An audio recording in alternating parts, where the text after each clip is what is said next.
coisas não acontecem. Semana passada, o irmão Daniel deu uma mensagem muito importante aqui no domingo sobre o corpo de Cristo. E um dos aspectos que às vezes nos escapa é a responsabilidade que é você fazer parte do corpo de Cristo. Se você não fala, a boca do corpo de Cristo não fala. Se você não age, o corpo de Cristo não age. Se você não anda, Cristo fica parado. Então, durante 1000 anos, a gente teve pouco desenvolvimento, poucas diferenciações. Chegou-se muito, não estava tão perto, estava muito distante do que a Bíblia fala em Atos. Até aqui não é interessante. Aqui não traz algumas coisas interessantes. Da mesma forma que Agostinho tem falhas terríveis, para mim aqui não tem falhas ainda piores. Mas não vem ao caso, sabe?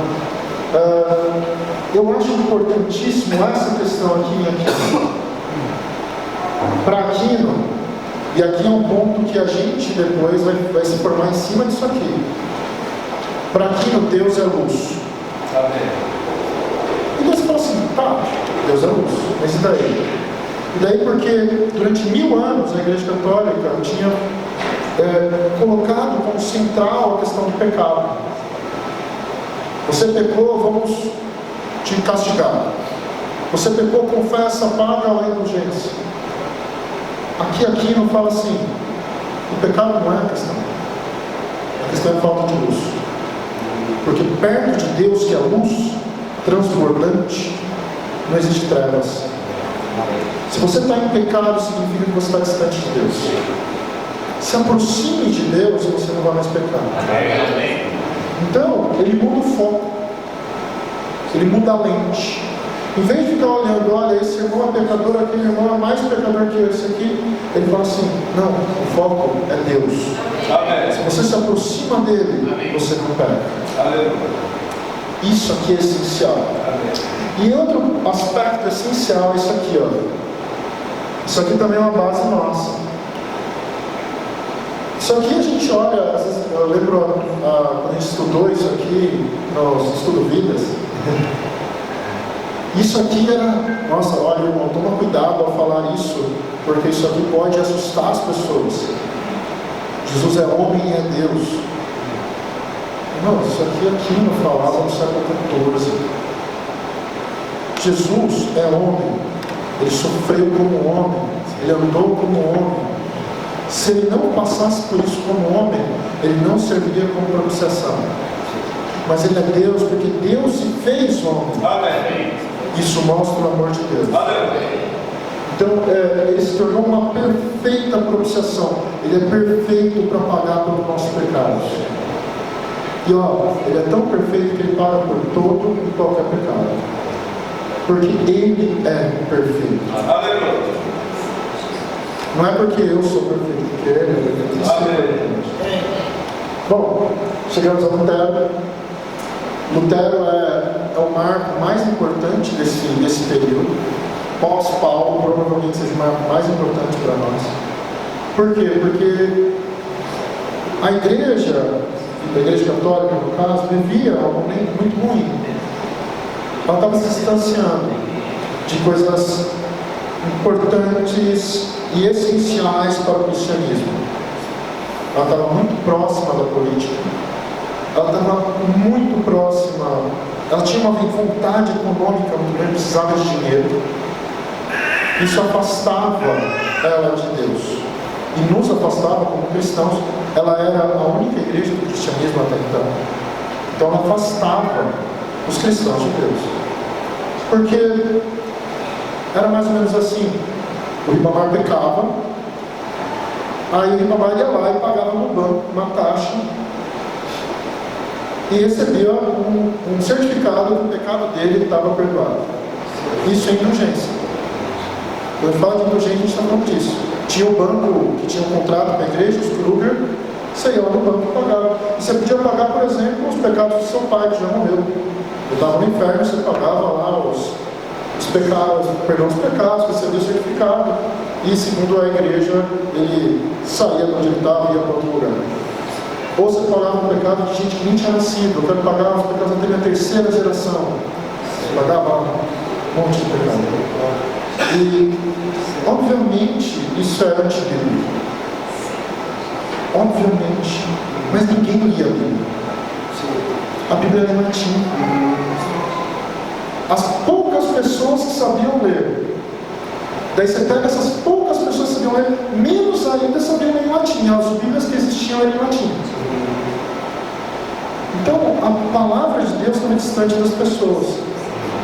Muito distante. E daí, mesmo nos cultos, a gente tem aqui um culto, né? Mesmo no culto, o padre rezava a missa em latim. Para uma plateia que não falava latim. Ninguém entendia nada. Mais do que isso, aqui eu estou usando o microfone, né? Se eu falar assim o microfone, pouca gente vai me ouvir. Na época não tinha microfone, o padre rezava a missa de costa. Aí menos gente ainda ouvia, né? Porque de costa o som não faz curva. O som não faz curva. O som ali reflete, né? Ele bate na parede e volta, mas ele não faz curva. Então, ninguém ouvia. Quando ouvia, ele latim. Ninguém entendia nada. Mas por que as pessoas ainda iam na igreja? Porque a crença ainda era muito mágica.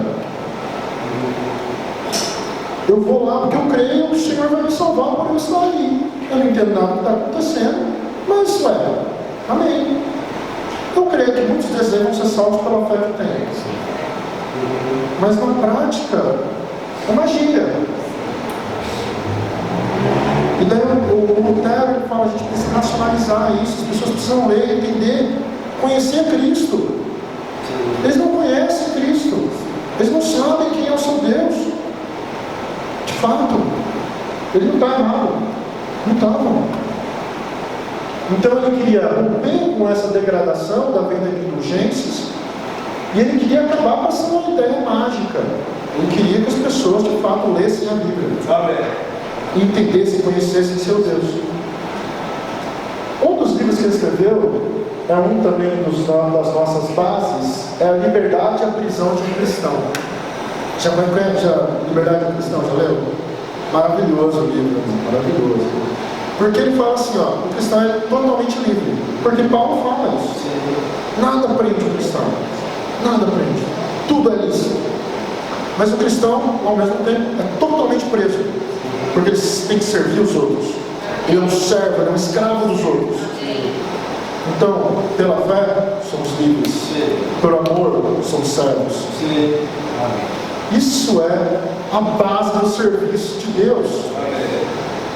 É a base. Isso é maravilhoso. Mas eu fiz 2 slides de Lutero. Porque esse aqui eu quero falar só sobre as 95 teses. Que assim, o que define o que é um protestante, um evangélico? O que nos separa do que não é o evangelho católico? É isso aqui. 5 teses. 5 solas. Só a fé nos salva. Amém. Nós não somos salvos por obras. Nós somos salvos porque nós cremos na obra redentora de Cristo. Amém. Só a fé. Amém. A palavra de Deus, ela é única.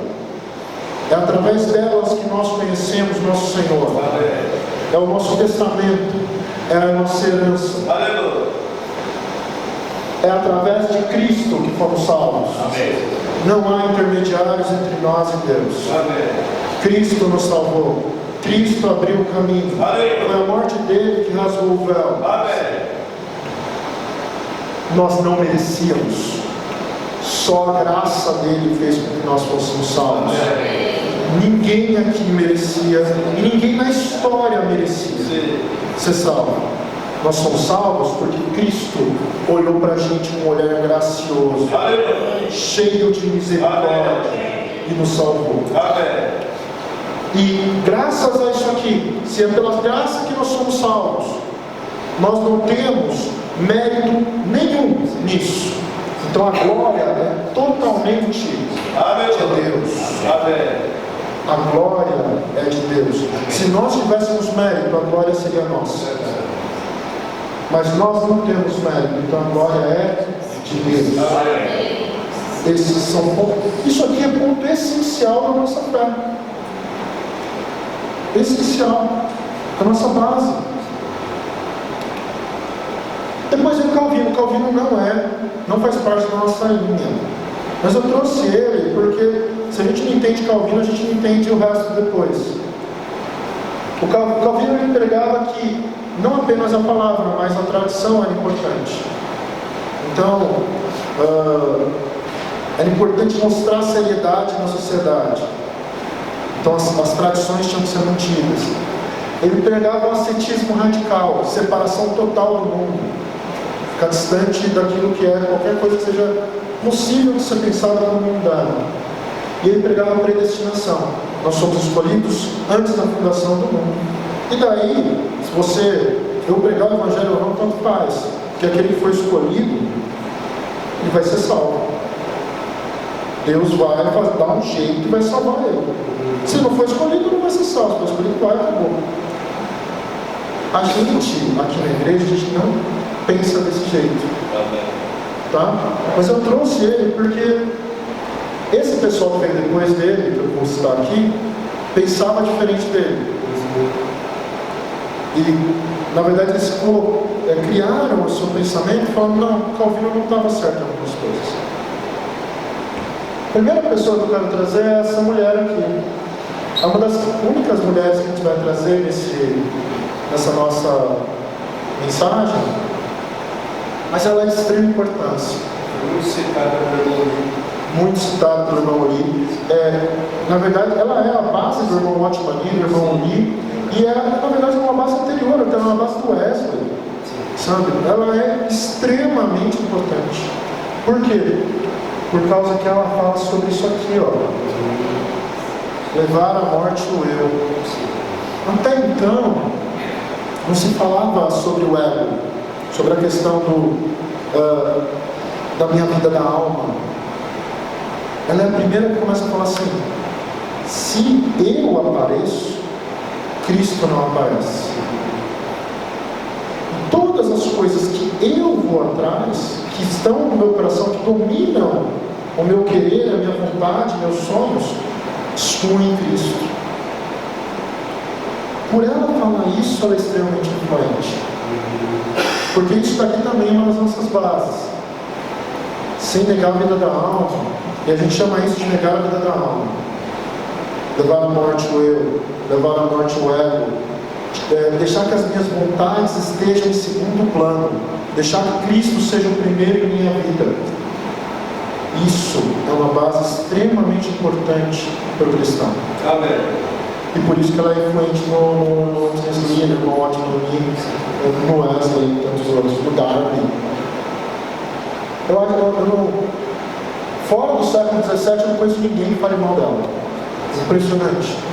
A Madame Guyon, em vida, ela sofreu demais, essa mulher. Ela sofreu demais. Ela se casou com o marido era 20 anos mais velho que ela, era inválido. Daí morreu o marido, morreu a mãe, morreu os filhos, morreu um monte de gente ao mesmo tempo, no mesmo ano. Daí ela foi presa, foi extremamente perseguida, porque ela morava em um país calvinista. E ela não é calvinista. Então ela foi extremamente perseguida, ficou presa há muito tempo. Na verdade ela morava no país católico, depois do país católico virou calvinista. Ou seja, ela foi perseguida pelos católicos, depois foi perseguida pelos calvinistas, ela foi perseguida por todo mundo. E mesmo assim, tem um hino dela, a gente pode cantar amanhã, muito bonito, que ela fala justamente isso. Sabe, essas coisas aí, não importa. É fantástico uma pessoa que passou por tudo isso olhar e falar assim: isso está aí tudo, ó. Isso não importa. Amém. Esse cara aqui é importante. Ele é um holandês, né? Por isso que a gente não sabe qual é o jeito certo de traduzir o nome dele. Então a gente fala Tiago, a gente fala Jacó. É o Arminho. Ele é importante, bom, porque ele vai rebater o Calvino. E vai criar o que nós pensamos.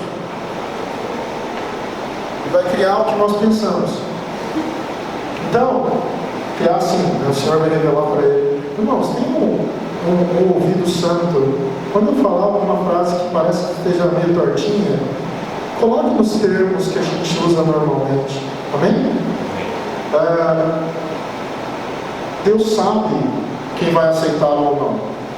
Então aquela questão da predestinação. A pessoa é predestinada, ela vai crer ou não vai crer, não preciso pregar nada. Não, a gente precisa falar do Senhor. A predestinação se dá porque Deus sabe se a pessoa vai aceitar ou não. Porque Ele sabe tudo. Mas a questão é, a gente precisa levar a palavra para todos. A predestinação não existe porque Deus escolhe um e não escolhe o outro. Existe porque Deus sabe que esse vai aceitar e aquele não vai. Ela existe porque Deus conhece o coração humano. Mas todos temos livre-arbítrio e Deus, Cristo, morreu por todos. Sem exceção. Todos estão incluídos na graça. Amém? Tudo que somos e fazemos segundo a nossa natureza é pecaminoso. Não existe homem bom. Mas eu sou tão boa, faço tantas coisas boas. Se é segundo a sua natureza diante de Deus, não importa. Não importa o quanto você seja bom. Diante de Deus, tudo que é feito pelo homem é mal. Tudo que é feito pela natureza humana é mal. Porque o padrão de Deus é outro.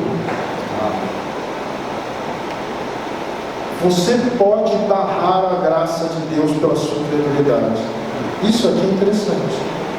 Porque isso aqui é isso aqui, né? Deus sabe quem vai aceitar ou não. Por que isso aqui é interessante? Porque a doutrina calvinista, ela vê o homem de uma forma assim, automática, robô. Se você quiser aceitar, o Senhor vai fazer ele aceitar e acabou. Mas não, o Senhor não quer você desse jeito. Ele te deu livre-arbítrio, Ele quer você humano. Ele quer convencer você, Ele quer que você aceite por tua livre e espontânea vontade. Ele é um cavalheiro. Essa ideia de cavalheiro foi Ele que falou a primeira vez. Deus é um cavalheiro, Ele não vai violentar ninguém. Ele não é um Deus de violência. Ele não arromba portas. Deus não arromba portas. Ele está ali. Se você quiser aceitar, amém. A graça é sua. Se você não quiser, Ele vai continuar ali na porta, batendo na porta, te chamando. Você aceitar ou não, é uma decisão sua. E aí chega John Wesley. Eu gosto muito do Wesley. Algumas pessoas não gostam tanto dele, mas eu gosto muito do Wesley. O Wesley é metodista, ele é o pai do metodismo. E alguns pontos importantes do metodismo para a gente: uma pessoa só tem fé, vai orar no monte, lê a Bíblia sozinho lá inteira, sabe tudo isso aqui, decora salteado, e guarda isso para ela, na casa dela, no quartinho dela. Ela não é igreja. Ela não participa do corpo. Sozinho você não é participante do corpo. Igreja é comunidade, igreja é todo mundo junto. Amém. Irmãos, não deixai de congregar. Esse é um ponto essencial. Muitas vezes a gente acha que eu tenho minha fé aqui, mas eu concordo em parte com isso, em parte com aquilo, mas mais ou menos. Irmãos, é junto. É unido. É em unidade. Amém? Esse é um ponto importante. Outra coisa importante é essa aqui, Não é o Senhor não mostra a sua salvação porque brilha uma luz, porque seu coração bate mais forte e parece que vai sair da tua boca. O Senhor mostra que você é salvo porque você começa a agir como um salvo.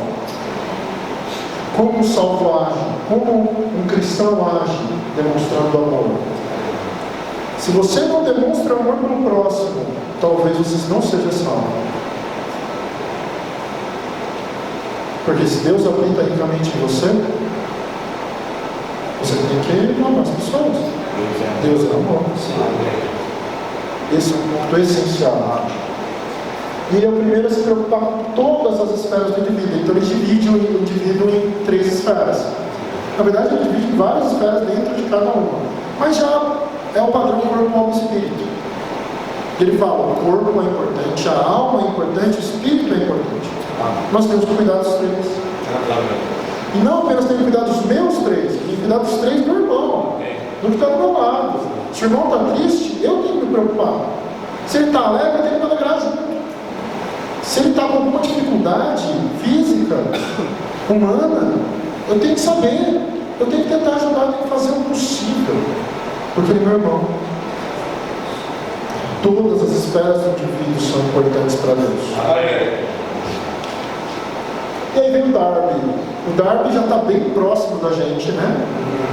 Os irmãos já devem ter ouvido ou lido sobre o Darby.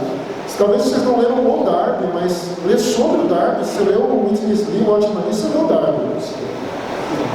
Aliás, você leu o Dong. Você leu o Darby. Porque qualquer livro que a gente tenha sobre o fim do mundo, sobre escatologia, é Darby puro. Porque o Darby é a primeira pessoa que fala assim: existem dispensações. Como assim dispensações? Lá no início, Deus criou. Então ali é um homem criado. Depois, o Senhor chamou Abraão. Aí é um homem chamado. Não é? Depois, olha, vem o nosso Senhor, ele morre, ressuscita, a era da graça. Depois vai vir a tribulação. Depois vai vir o milênio. Quem fala isso primeiro é o Darby. Ele é o primeiro a pôr isso no papel. Ele dá a origem aos Irmãos Unidos. Ele é o pai dos Irmãos Unidos, né? Ele é wesleyano. Então ele acredita no que o Wesley falava.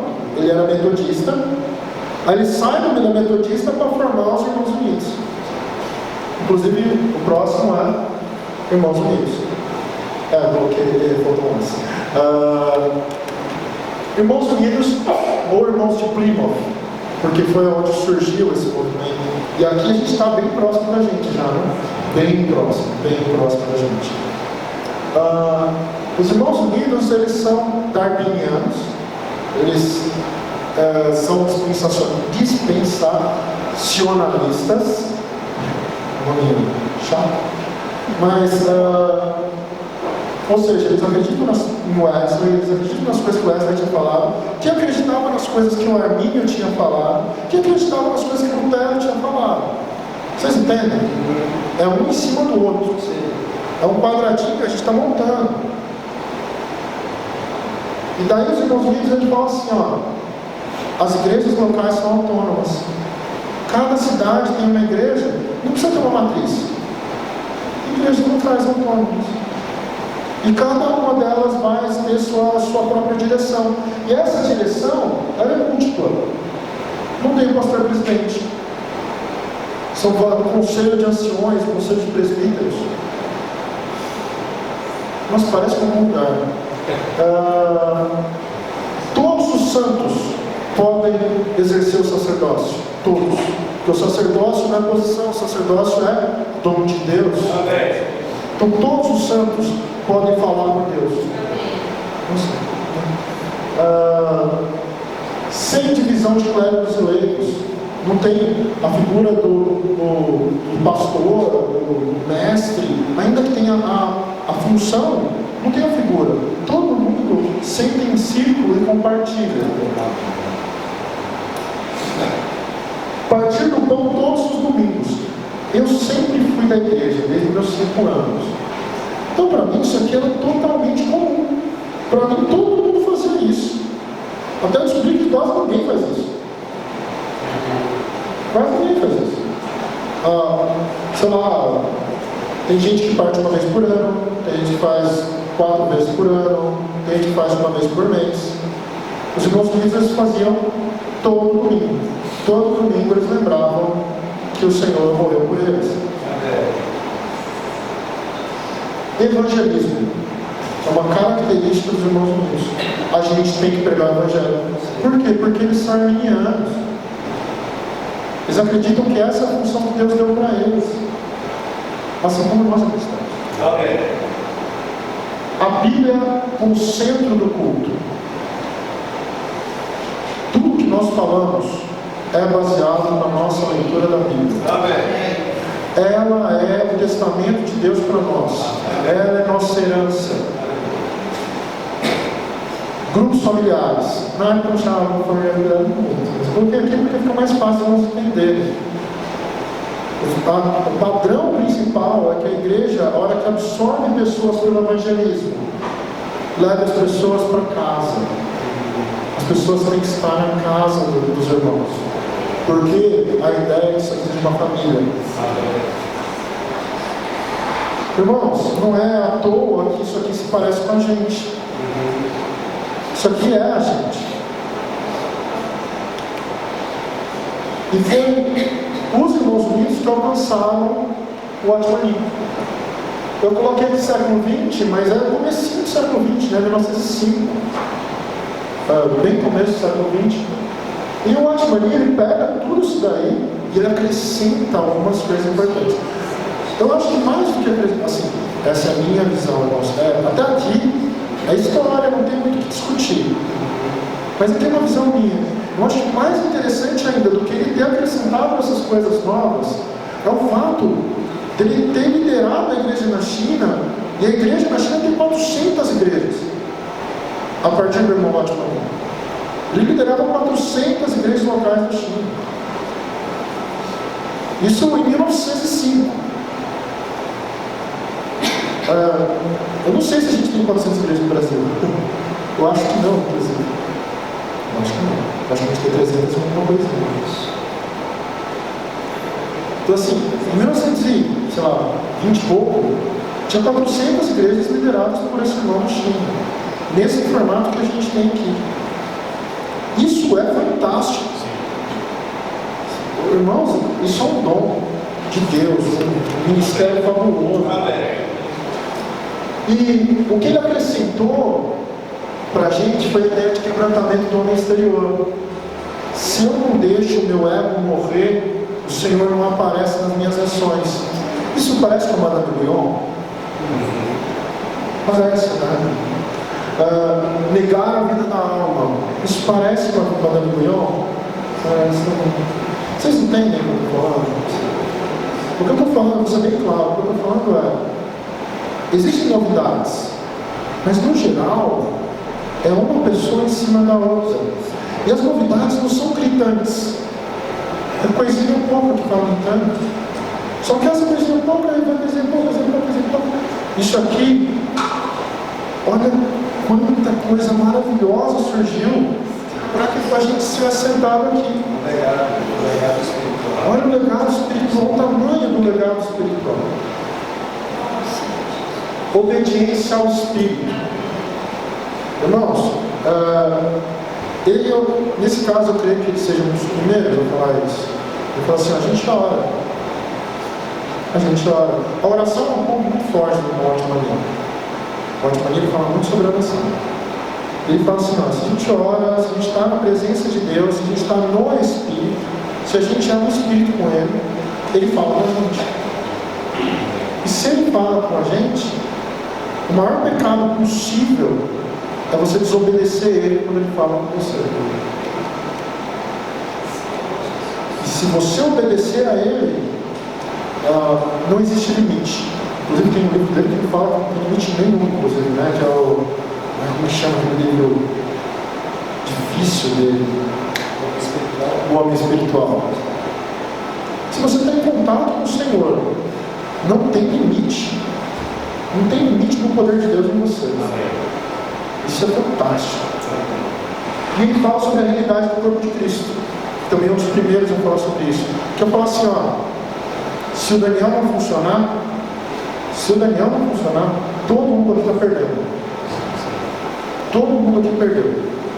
Se o Ribamar não funcionar, todo mundo perdeu.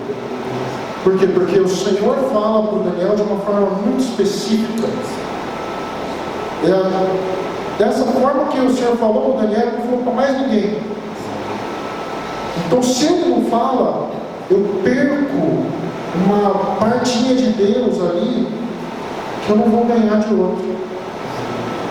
A mesma coisa do Ribamar. Se o Ribamar não abre a boca dele e não fala, eu perco algo. Porque o Senhor, Ele tem uma multiforme sabedoria. Amém. E ele fala com cada um de uma forma muito específica. E essa forma muito específica com que Deus fala com cada um. Se eu não ouvir todas essas falas, eu não vejo Deus inteiro. Ele vai acrescentar. Olha aqui, isso é maravilhoso, né? Isso é maravilhoso. Daí vem o Whitney Lee. O Whitney Lee, ele teve contato direto com o Watchman, só que ele saiu da China antes, né? O Watchman ficou na China, foi preso durante um tempo na Revolução Cultural. Ele morreu em 1972. 20 anos preso. 20 anos preso. É assim, quando surgiu o governo chinês, eles falaram assim, legal, vamos ter mais liberdade. Porque tinha antes o Império Inglês em cima.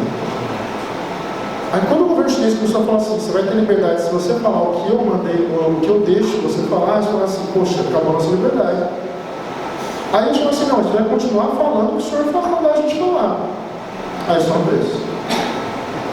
O Watchman ficou 20 anos preso, até a morte dele em 72. Ele foi um homem bastante longevo, mesmo numa prisão chinesa da década de 60, ele conseguiu viver 20 anos, foi um homem bastante longevo. Whitney Lee chegou a conviver com o Watchman, mas se mudou para os Estados Unidos e teve um longo ministério. Amém? Eu creio que o ponto mais interessante do ministério do irmão Whitney Lee é esse aqui, ó. O evangelho como algo orgânico e não como sistema. Esse aqui na verdade é um pouco mais interessante, mas isso aqui é importante. Por quê? Porque ele vai bater o tempo todo na tecla de que a religião afasta o homem de Deus. Quanto mais religioso você é, mais longe de Deus você está. Porque Cristo trabalha na gente de uma forma orgânica. A vida espiritual, ela cresce como uma vida qualquer, como vida. Não é simplesmente conhecimento. É aos poucos, ela vai tomando o nosso ser. Lembra muito Arminio, não é? Eu falo, irmãos, não é grandes novidades. E assim, mesmo não sendo grandes novidades, ele foi extremamente perseguido por ter falado isso aqui. Mais do que por qualquer outra coisa, isso aqui foi o choque.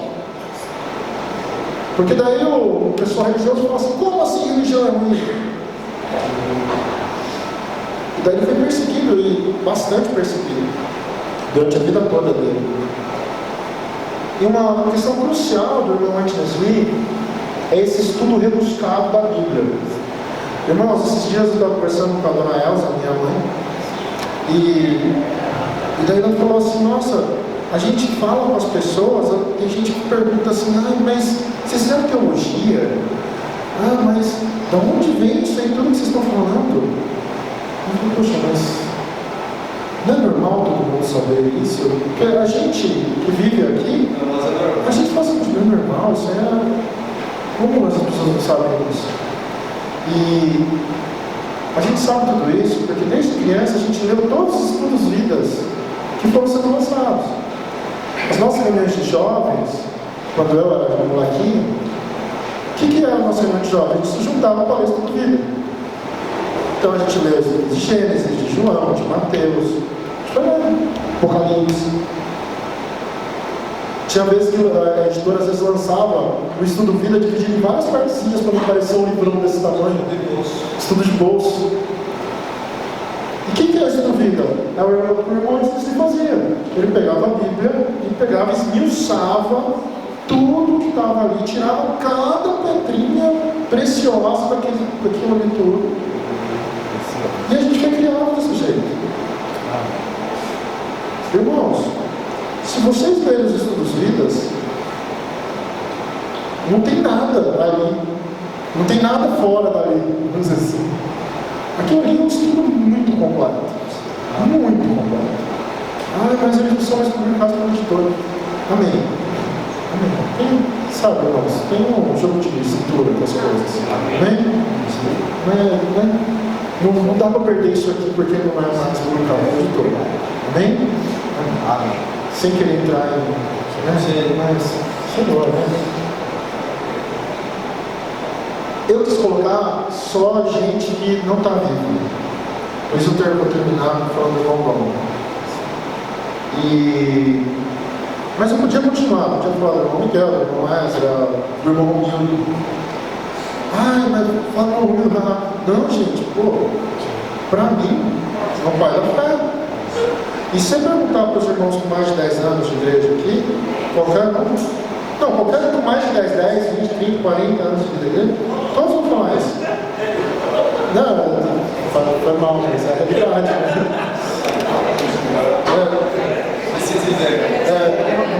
Mas assim, mas eu quis parar dos irmãos que já morreram, já partiram, já dormiram no Senhor. Às vezes o vocabulário da igreja nos atrapalha um pouco, né? A gente tem que ficar buscando a palavra. Mas os irmãos entendam, tem ouvidos espirituais, coloquem a palavra certa no lugar. Eu creio que o ponto essencial que nos faz lembrar do irmão Dom é isso aqui: ministério de espírito e vida. E, irmãos, novamente, isso aqui tinha que fazer a gente se lembrar de Armínio na mesma hora. Ou melhor ainda, tinha que fazer a gente se lembrar de Tomás de Aquino na mesma hora. O foco não é o pecado, o foco é a vida. Amém. Porque quando a vida entra, o pecado sai. Amém. É que nem o copo, lembra da metáfora do copo, do irmão Dom? Você acha o copo sujo lá na sarjeta. Aí o que você faz? Você põe ele embaixo da torneira, liga a torneira e deixa. O que vai acontecer? A água vai entrando e a sujeira, ela vai saindo. É isso. São Tomás de Aquino escreveu um livro sobre isso. Livro. Então simples. E é a base do ministério do irmão. E às vezes ele falava mensagens de 2, 3 horas falando isso, o tempo todo. Isso aqui. Nega a vida da alma, anda no Espírito, volta para o Senhor, se enche do Senhor. Conforme você vai se enchendo do Senhor, sua lâmpada vai se enchendo de óleo. Aí essa luz começa a brilhar. Amém. Isso é irmão. Amém. Isso é viver o reino de Deus. Amém. Um ponto importante do irmão. Você quer viver o reino de Deus lá na frente? Tem que viver o reino de Deus hoje. Amém. Viva o reino de Deus hoje. Viva o reino de Deus hoje. Viva no Espírito, porque Ele vai falar com você. E no Espírito o Senhor tem liberdade para falar com você. É o que o ótimo me falava também. Eu estou tentando o tempo todo fazer esses links. Eu quero que os irmãos percebam esses links. O Senhor, Ele está fora do tempo. Mas nós não. Nós estamos no tempo. Nós temos história. Nós não viemos de qualquer lugar. Isso aqui é o que nós somos. Você não sabe para onde você vai se você não sabe quem você é. Isso aqui é o que nós somos. Quando a gente vem falar, ou quando a gente vai falar com as pessoas, quando vem falar aqui na frente, quando vai falar no grupo, a gente fala sobre o ombro dessas pessoas. Sim. A gente tem um lugar da onde a gente fala. Por isso a gente não pode falar qualquer coisa. Por isso a gente não concorda com qualquer coisa. Eu me vejo muitas vezes com assim, os irmãos. Uma parte dos irmãos me vem só aqui na frente, assim, de vez em quando falando, né? Mas os irmãos que são mais próximos de mim sabem que eu sou muito chato. Muito. Não é pouco, mas muito chato. Todo professor é chato. Todo professor é, mas. Todo professor é, mas eu sou mais do que o normal. E eu sou mais do que o normal porque, assim, para mim defender isso aqui é defender o que eu sou. Sim. E é defender o que vocês são. A gente é isso aqui. A gente é irmão Dom, a gente é o Esquisdi, a gente é o Watchmani, a gente é Irmãos Unidos, a gente é Darby, a gente é Wesley, a gente é Arminio, a gente é Lutero, Tomás de Aquino, Agostinho, a gente é Paulo. Esse pessoal todo construiu o que a gente crê. A gente tem que valorizar isso daí. A gente não fala partindo de qualquer lugar. E isso aqui, irmãos, eu creio, irmãos, que isso aqui vai levar a gente à vitória. É sobre essa base que nós caminhamos para a vitória. É uma base firme. Nós somos selados. Tem um irmão uma vez falou isso para a gente. Eu estava num momento muito ruim, mas aquilo esquentou o meu coração. Ele falou assim: a gente é selado por esse ministério. E daí, mas não é selado por uma pessoa, é selado por uma história de luta para retomar a igreja de Atos. Isso aqui é retomar a igreja de Atos, é retomar os princípios básicos da igreja. A igreja de simplicidade, a igreja de amor. E a gente está nessa luta. Aqui em Limeira a gente está nessa luta há 40 já? A gente tem que fazer uma festa para fazer 40. Mas quase 40 anos a gente está nessa luta aqui em Limeira. É muito tempo. É muito tempo. Graças ao Senhor. Cada um de nós é fruto de uma luta de muita gente. Por isso que eu falei que o irmão é o pai da fé também. Porque a gente também é fruto da luta do irmão. A gente também é fruto da luta dele. Tem que valorizar as pessoas que lutaram pela gente. Amém. Irmãos, está bem cedo ainda. E eu tinha separado, a gente tinha separado, a igreja de música tinha separado um hino para cantar. E é o hino do irmão Witness Lee. Witness Lee. Os irmãos topam cantar com a gente? Amém? Amém. Amém. Amém.